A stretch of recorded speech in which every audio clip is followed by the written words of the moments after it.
This is Cocktails and Roses. I'm Osher Ginsberg. That is Alicia Aitken-Radburn. How do you do today? I'm doing very well. I'm just happy that Steve, the human lie detector, is back.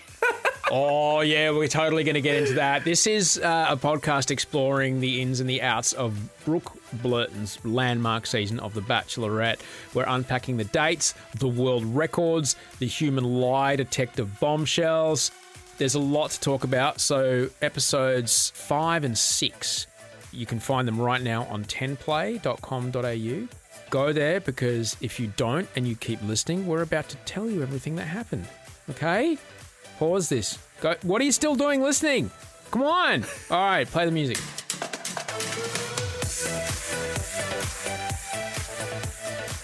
Alicia, we kick off with Brooke taking Luca on a single date.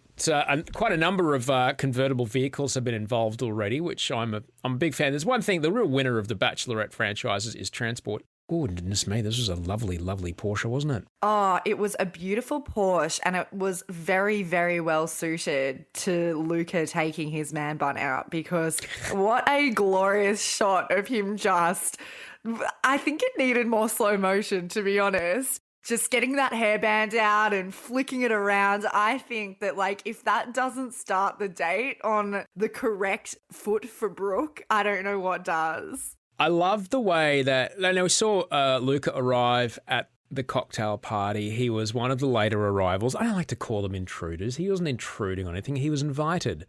So he was a late arrival at the cocktail party, made quite the impression on the mansion. Doesn't matter. He's there to impress Brooke.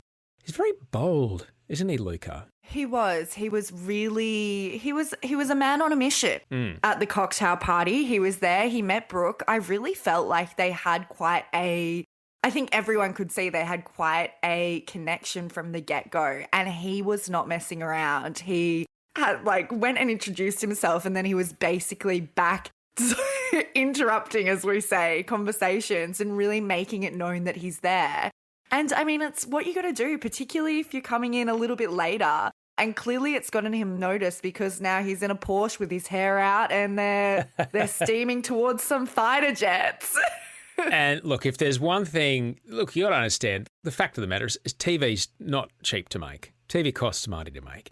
And one of the ways that we help make that money to pay for television is a magical thing called integration. So every now and again, you'll see a product show up, like, for example, Jimmy Nicholson's, there was just a lot of coffee going on, a lot of Starbucks. Oh my gosh. I was concerned about the amount of espresso they were drinking.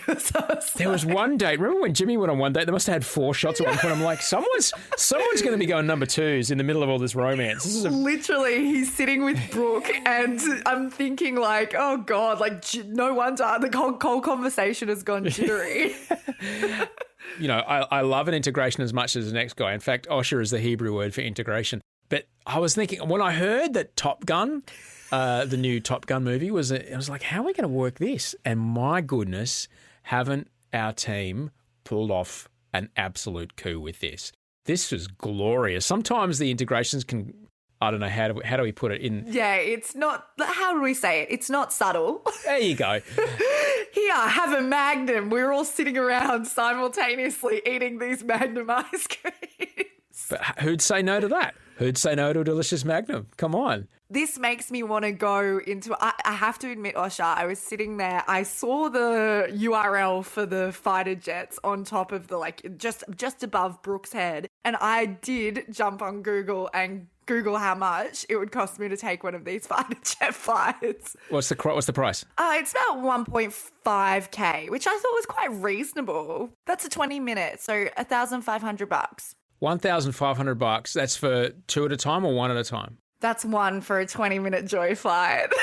So start saving your pennies. Man, well, that's it. Look, but come on, if you're all putting together for a birthday present for someone. Oh. And what we've just described there, that's effective contra, because you saw the URL, you saw the labeling. I Googled it, and now I'm discussing a group present for my friend who's really into Top Gun. I would have been there with Brooke. I mean, I like things that go quickly. You know, I do. I pretty much exclusively drive electric vehicles of the 4 and 2-wheeled variety. They go very, very, very fast. I like things that go fast. Fighter jets. Would you have done this? Yeah, and I would have been cacking my dacks. Oh my gosh. I would have been cacking my dacks and probably upchucking a fair bit. I haven't been able to get very much information out of Brooke since she's been home after this season. Like, we watched the premiere together and people keep DMing me being like, tell me who the winner is. I haven't been able to get any information out of her. But what I did get was she did tell me when I was like, how'd the season go? Are you in love?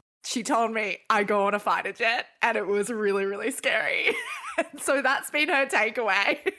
But it looked awesome and she was very, very brave. What did you think of the nicknames, Gladiator and BB Gun? Look, everyone needs a call sign and Gladiators are pretty, fair enough. I get it. BB Gun, yeah, I dig it. That'll work. I don't know if it works in an intimate scenario. Like, touch me there, BB Gun. I don't know if that really works. Gladiator either. Touch me there, Gladiator. I found it quite hilarious because, okay, one, I have to admit, I've never seen Top Gun, which we need to remedy. Hang on, excuse me, Rachel, our producer. Can we please fire release her and get another host immediately? Rach is in.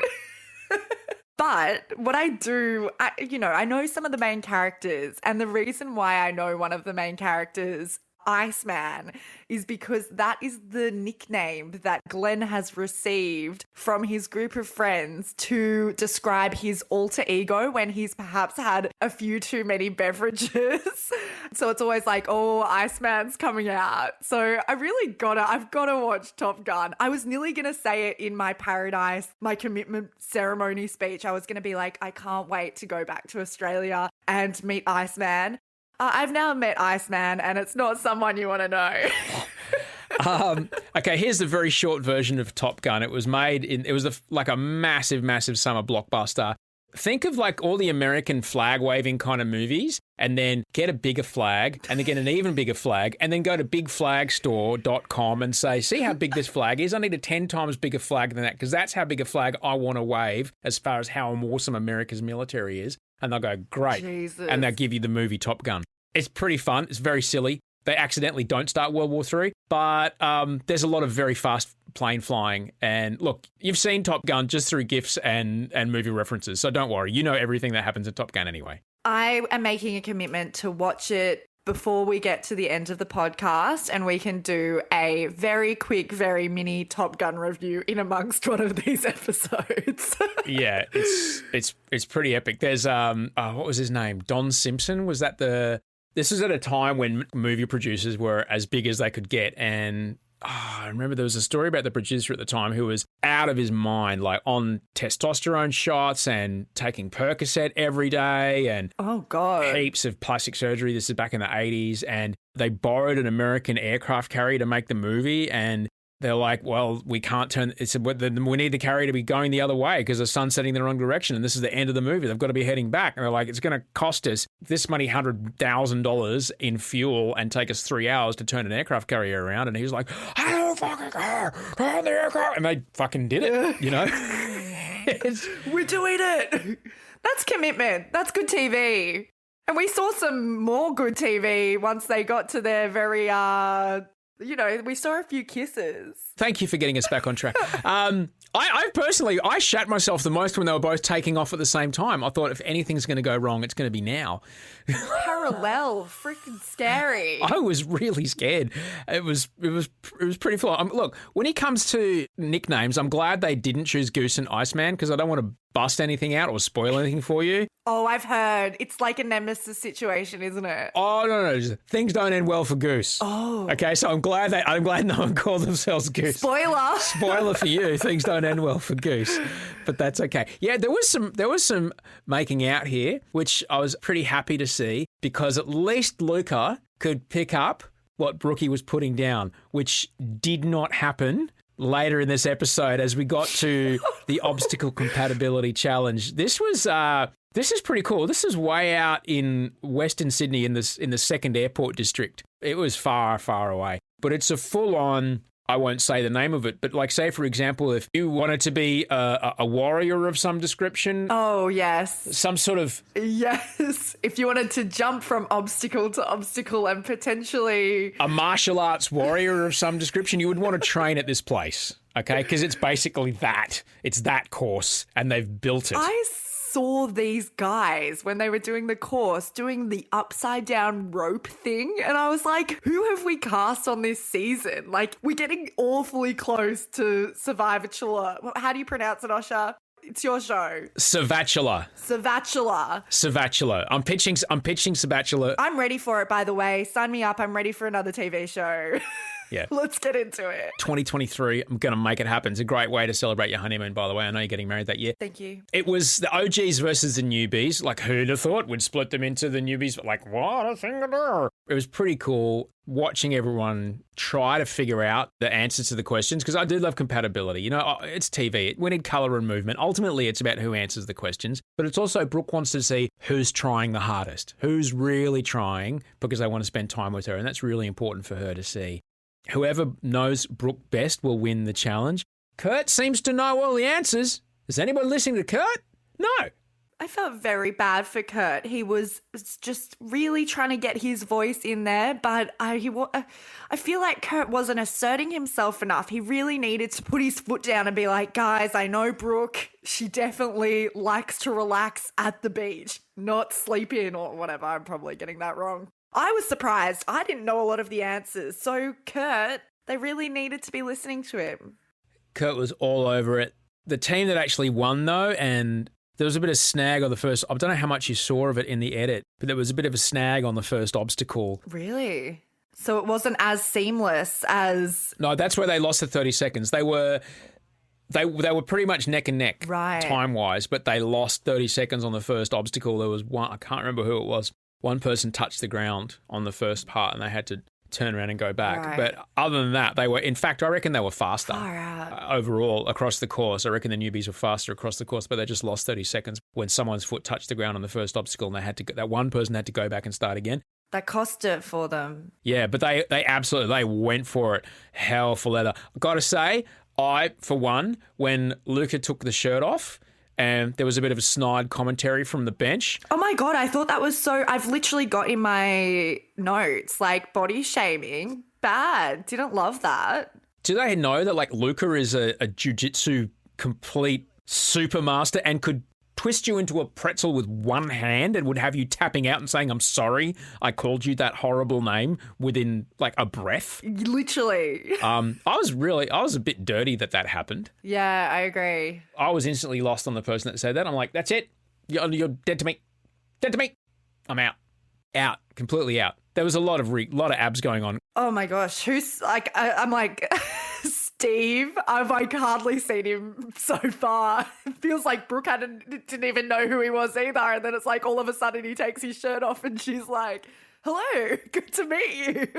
Single date. I love how we can just see it all over Brooke's face when she's into something. I love it. Man or woman, it's beautiful. I absolutely love it. I love it. And goodness me, Will, secret rig. Oh my goodness.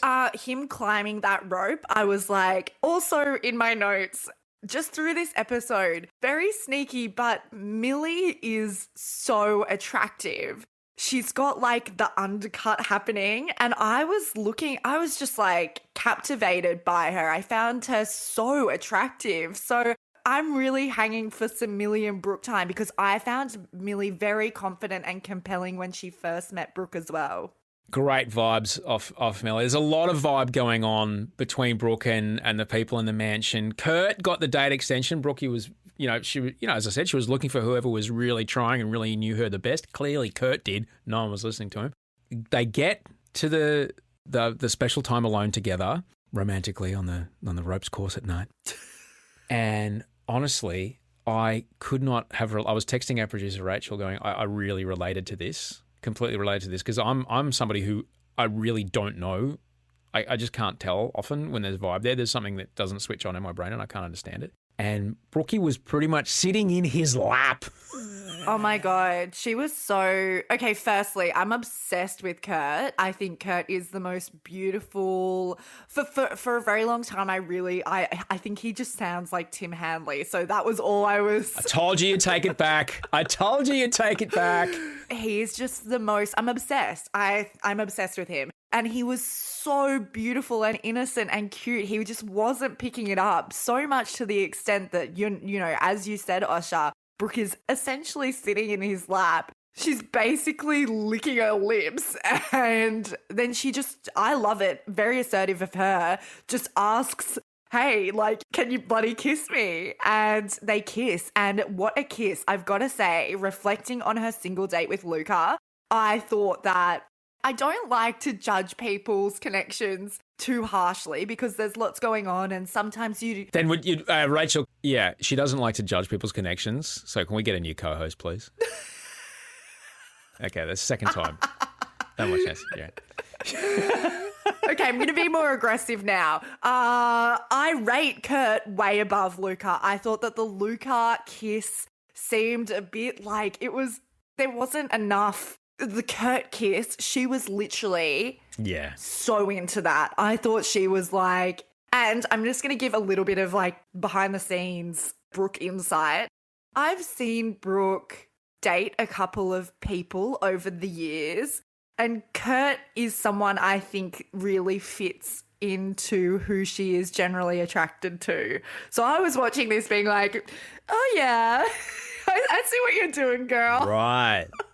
Well, I'm happy that there was such vibe being read by you. And look, Kurt, you're a man after my own heart. I can't tell you how many times I've missed the permission to shine, but I'm glad that the two of you finally connected and sent that message to each other, that you were into each other. The cocktail party couldn't have been completely different as far as vibe goes when it comes to Brooke and Carissa on the red carpet. When Carissa arrived, there were fireworks. And I thought, this is it. Lock it off. It's done. It's over. How are we going to get another 12 episodes out of this? But for Carissa, and you'd understand this, you know, as someone who's been in that mansion, for Carissa, it's not a place that she reckons she can feel to be in an emotional space that is open to falling in love. And at least you was honest about it. Yeah, I really respected her opening up to Brooke. Brooke seemed pretty rattled by it, which is understandable if it would be quite devastating when you're forming all these connections and, you know, even in this crazy environment, you are hoping that through this process you're going to be developing your relationship with these people. And it was clear that Carissa is someone that Brooke really felt was a front runner for her, felt like it was one of the people that she had a stronger connection with. And so I think Brooke is genuinely pretty just disappointed that she's not going to be able to progress that connection and that relationship with Carissa. But that being said, I do really I understand why Carissa has vocalized that she finds this really hard to do. And I mean, I don't really have too much of an experience in the Bachelor context just because like I didn't really connect with Honey Badger. But I often think about it in the context of meeting Glenn and Paradise. And we often talk about what would have happened if Glenn was the Bachelor. There was a very long time ago, there was whispers between the production and Glenn positing maybe a twins season because he's a twin and they're both incredibly handsome. And obviously that didn't go anywhere. But we often speak about what if Glenn was the Bachelor? What if I came into the mansion and I had to meet him and compete with 20 other girls? And I don't think I would have handled that. So I understand where Carissa is coming from. I think this is very hard. It was nice to see a conversation like that, which was so honest and open. And the two of them, like Brooke was clear at a disappointment, but absolutely accepted. She didn't try to convince her to do anything she didn't want to do.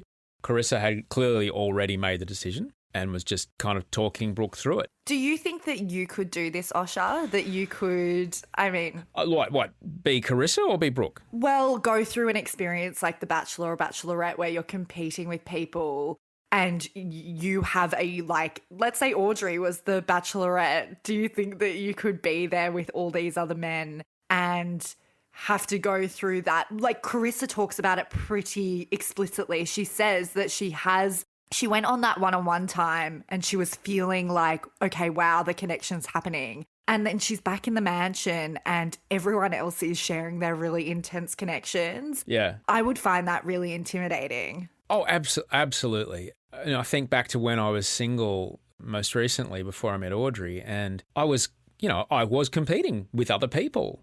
I just didn't know it. I knew they were there, and I knew when someone I was interested in said, "Oh no, I'm busy tonight," they're probably out with somebody else. Yeah, true. And that's totally fair, But I didn't really, I was okay with it because I understood to be faced with it every day would be very difficult. And my hat has always and will always go off to anybody that wants to get into that mansion. And yeah, I guess compartmentalizing is a big part of it. I don't know how I would go, to answer your question. I don't know how I'd go in there. And I think it's a reason why a lot of our relationships coming out of The Bachelorette and The Bachelor are so strong and have such longevity, because I think that it is a very big communication. You have to do a lot of maturity, communication to be able to get past what are some really difficult dynamics. Yeah. Yeah. And as I said, they are dynamics that exist anyway, but they're never really in your face like they are in the mansion. So Brooke, often when this happens, I'm the one that goes in and says, oh, by the way, Brooke and Carissa, they've had a chat. But no, Brooke's like, no, I'm going to do it. And okay, that's what I love about her. She's like, just went in, she went, no, this is it. This is what's happening. I'm going to call it. I'll see you later. I hope you get it. And they went, and I just love that she's in such command. Oh, and it gets better next episode. Doesn't it what? Doesn't it what? We'll talk about that right after this break. Stay with us. I mean, where are you going to go? It's a podcast.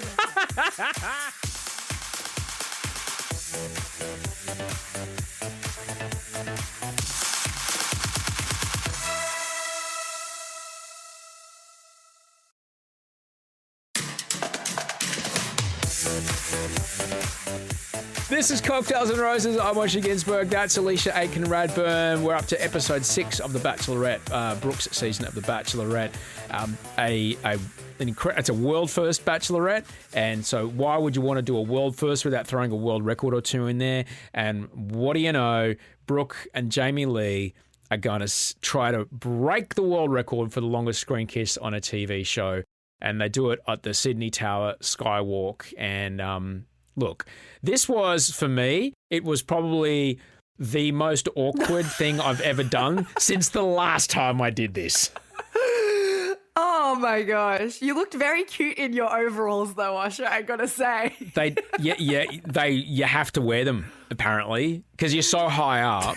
I guess they're worried about anything, like even the button of a jacket when it falls 286 meters. By that point, it's going quite fast and it could really hurt someone.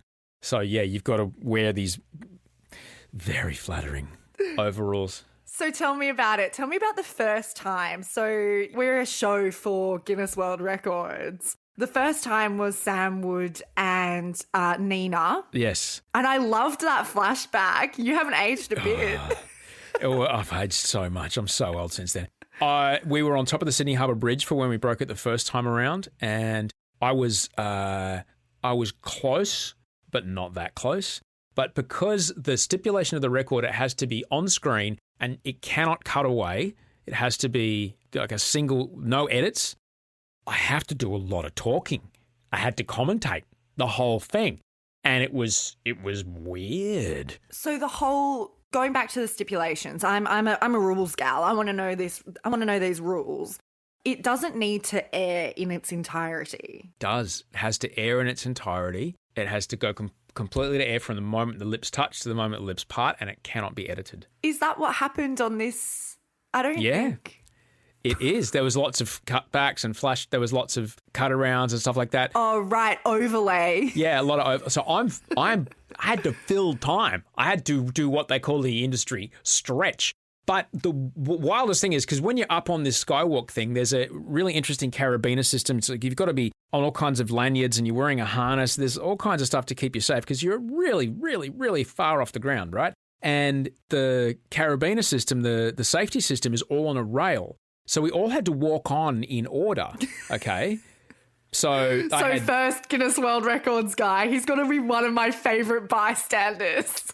He's pretty great. No, so I think it was safety officer, producer, audio, camera, Guinness guy, me, and then we're all on the railing, and then we all had to wait around the corner for Brooke and Jamie Lee, and then Jamie Lee and Brooke, and then behind them is camera, another producer, and another person from Sydney Tower. So romance, and so we get up there, and look, there was a lot of talk, and I've really got to say I'm so grateful to production because I was understandably concerned. I'm like, look, I'm just going to be standing there. I'm a nearly 50-year-old white guy standing 1.5 meters away from two women pashing. Throwing in your commentary being like, in 1978, the Mardi Gras was held down there. Yeah. Like, giving facts. Well, that's how we came up. It's like, how can we make this not weird? Because it could get really weird really quickly. And I've got to say a massive, massive thanks to production who, when I said, well, how can we do this? I said, okay, well, what if we frame it in like, we're making history here. This is two women. We are like the first Mardi Gras riots. They happened literally underneath us. 47 people went to prison that night. Like, what if we framed it like that? What if we framed it like, look at what you're showing the young people of Australia and, just what would this mean to people? And they were like, okay, great, go for that. And I'm so grateful for that. It's pretty awesome, Osher, because I know that some people will watch this and be like, oh my God, this is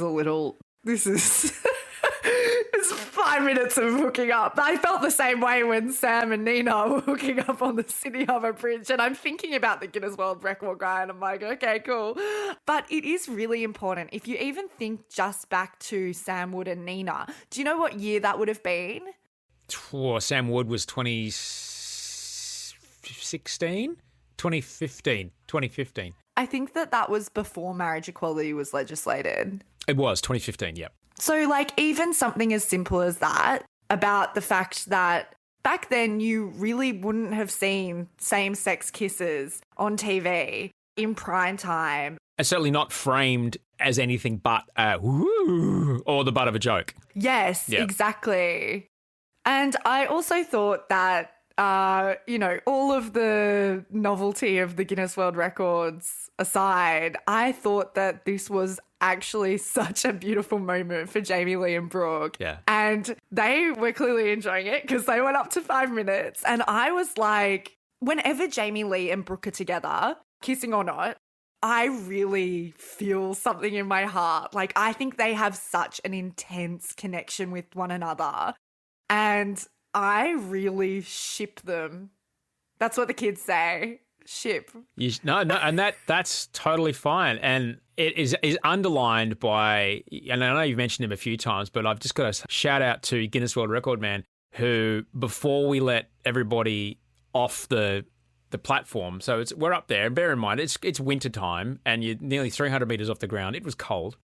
Guinness guy had to watch, he watched the replay. So he went back up to the camera. Oh, okay. Confirm. Yep. So he watched it from one angle, and then he found the other camera, and he watched on the little monitor on the side of the camera, and he watched it one more time, and he went, yep, that's it. And then he ran to Officeworks and printed that certificate. Look, you'd be amazed. Printers are small and portable these days. Ooh. It's extraordinary what you can get up to on a lanyard hanging off your neck.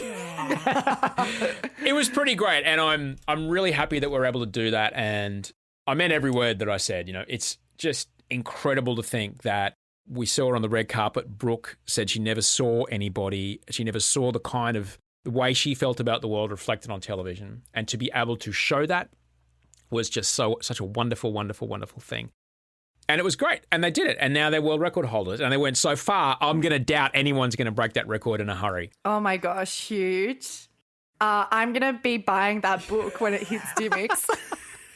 When we get to the garden party, everyone's all kind of nicely dressed up, which is nice. It was a daytime garden party. It was very special. Nice to wear a daytime suit.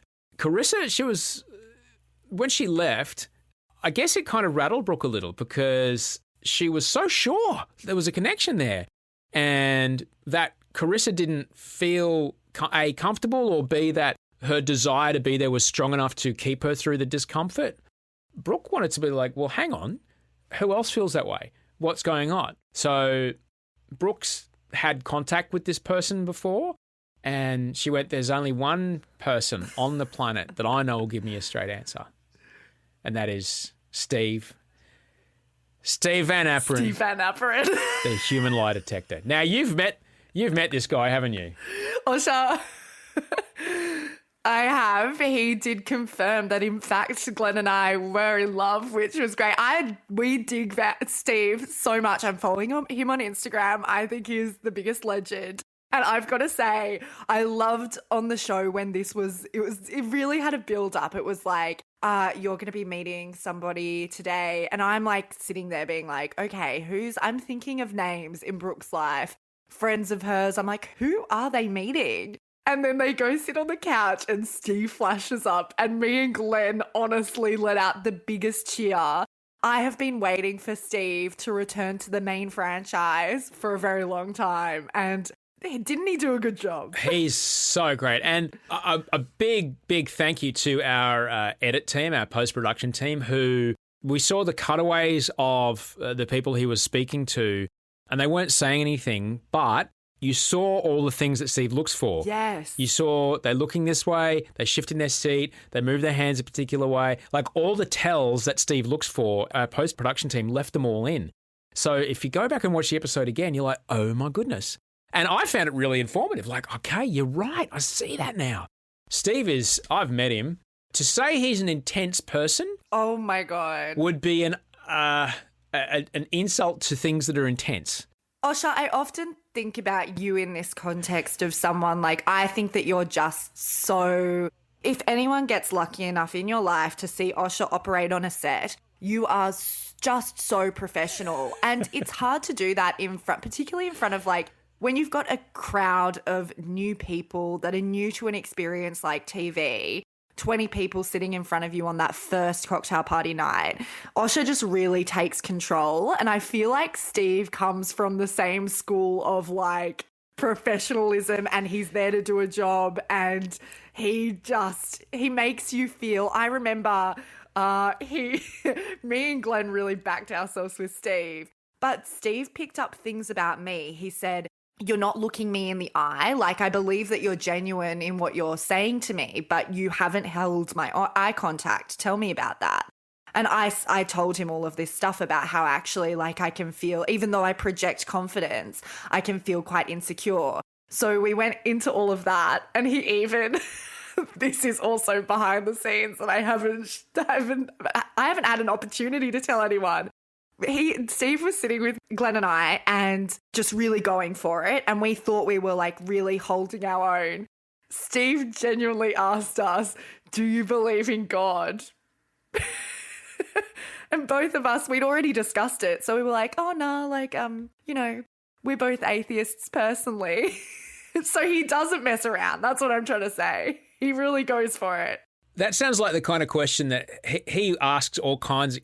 Like, he's asking a question that, is basically, it's a simple, do you believe in God? It's 5 words, but it's asking you to reflect on, is there something bigger than everything? And he's just basically throwing a thing out there to get a reaction from you. And all he's interested in is your reaction. So totally. It's not whether he believes that if you do or don't, life is going to be good or bad. He's just trying to see what you're like when you're asked a big, fat question like that in front of someone that you care about, that you may not have talked about that. Yes. Steve he's done behavioural interviews in 81 homicide cases, 2 serial killer investigations. The guy is incredible at what he does. He goes overseas, he trains American police force, CIAs, like all kinds of things. The guy's incredible. Kurt, though, no chance. Kurt cracks. No chance, mate. No chance. You're going up against Steve? Nah. Kurt just like breaks it open and goes, blah, blah, blah, blah, blah, Ryan Jamie Lee. And fair enough too. This was scandal. I can't lie to Steve. I shit myself every time he asks me, how are you today? I'm actually okay, but I had a bad morning. Like, I can't lie to him. I can't say good. Kurt is, again, so beautiful, and he really does. He just cracks under the pressure, but he does so in a way, I think in previous series, and it's sort of a trope that we see reoccur in a lot of the series on the franchise, where someone has a piece of information, but there's this tension about like not wanting to bring things up that are not about you and your relationship with the Bachelor or the Bachelorette, because you it's like it gives you a bit of like snitch areas and it detracts from what you're doing, which is meant to be building a connection. But I thought that Kurt did so with the most, you could see that it had just been sitting on his heart and he'd been thinking about it and he had to let it out. And I think you could also see that he's not got a poker face. You could also see that not just when he was speaking to Steve, but he goes back into the room of his peers where, you know, Jamie Lee is sitting there and they're all just basically like, Kurt, mate, what's up? Like you, something has happened. And he just spills his guts again. Yeah. I still love him. I affiliate with Kurt quite strongly. An ex-girlfriend of mine once said, we were talking about, oh, what's your superpower be? And I said this or that. She goes, no. Your superpower is read you like a bookman because you can't hide anything on your face. When Steve gets Ryan in front of him, Steve talked about avoidance behaviour when he started talking about Jamie Lee. He reckons that Conrad and Jamie Lee and David, they are there for the right reasons. But Jamie Lee, when she gets confronted with these conversations, she's Devo, isn't she? Yeah, and I think like progressing to the cocktail party stage of the evening and Brooke takes Steve's advice and Steve basically says, just go have the frank conversation with Jamie Lee, ask the questions that you need to ask, which I think some people would be watching this being like, oh God, this is a lot from Jamie Lee's perspective as well. But when you're the Bachelorette, you're quite isolated from everybody in some ways. So I think that it was the right decision for Brooke to just ask the questions that she needed to ask.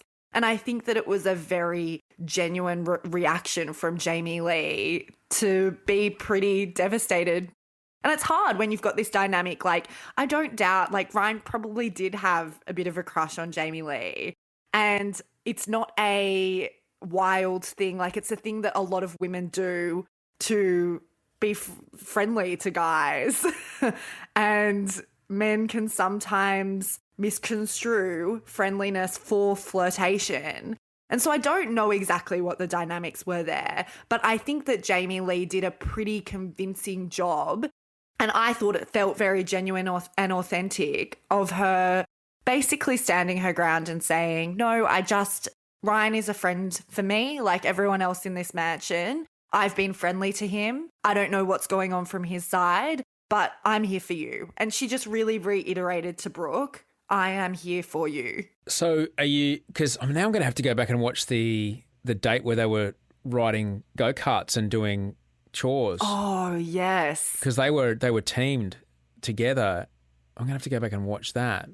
So you're saying that Jamie Lee was just being quite friendly? Yeah, I think a lot of the time women can be friendly towards men and have a friendship interaction. Yeah. So I don't think it's not a surprising thing for me that a guy could interpret friendliness for flirtation. Oh, I've done that.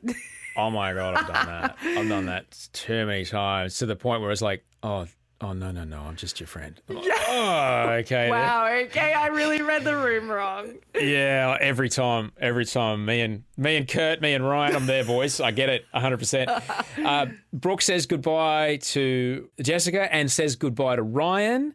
I was just going to say I was pretty impressed going back to what you said about how, like, with the Carissa situation, Brooke is very, she went back into the group and told the group that she was feeling a bit rattled and she was going to call the cocktail party.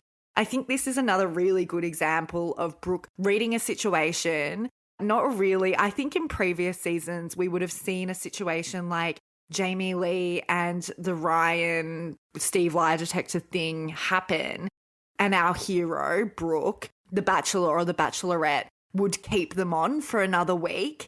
But Brooke's pretty direct in one of her interviews and says, I'm never going to be able to, in this period of time, get exactly to the core of what's happening here. And maybe Ryan was just being friendly too. Maybe it is all just overblown. But what she did say was, look, the connection's not there with Ryan for me. I don't see us riding off into the sunset together.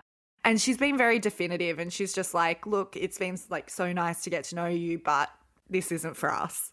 And I think Ryan recognised that as well. There was a great bit of, it's not quite fourth wall breaking, but it was a great bit of behind the scenes action when Because when you see the photo of Brooke standing in the middle of everybody, those photos are taken right after the rose ceremony. Yes. Okay. So usually right after the rose ceremony, when people leave, that's when they shoot the group shots and they shoot Brooke by herself. They shoot me and Brooke. That's when they do all the publicity photos after the rose ceremony with the new lineup of people. And you can actually see in the background, you see Ben, our still shooter, setting up his flashes and everything, and Brooke just turns around, and you can see it's quite a dirty shot. They haven't said, "Oh, can you get him to move to the left? We're kind of losing Brooke." Like, it's a dirty shot. You can kind of only half see her. The cameras were still rolling. The umbrellas in the background. Good on the crew for seeing that something was happening and capturing it. And Brooke just said, again, great boundaries. Really great boundaries. I love it. Yeah. Absolutely love it. I like it as well. She was basically just like, that was a mind fuck for me tonight. And I think it's good that she's communicating that with the participants on the show as well, because as they move through, like, we're at episode 6 already.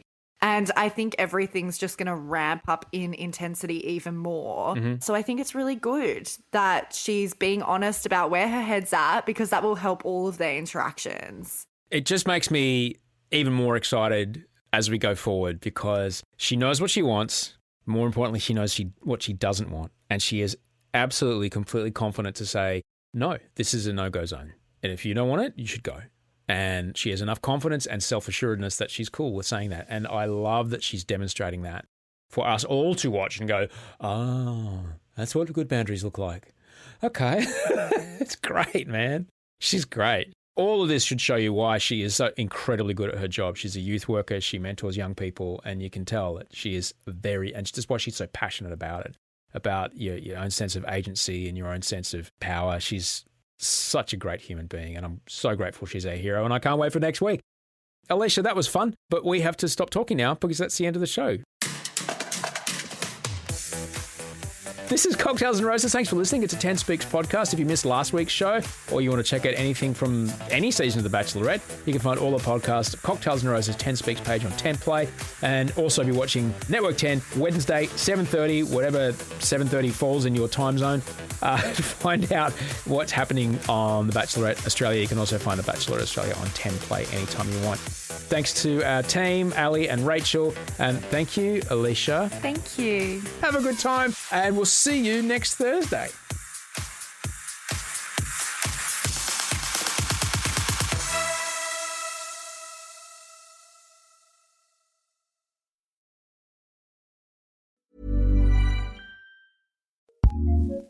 Acast powers some of the world's best podcasts.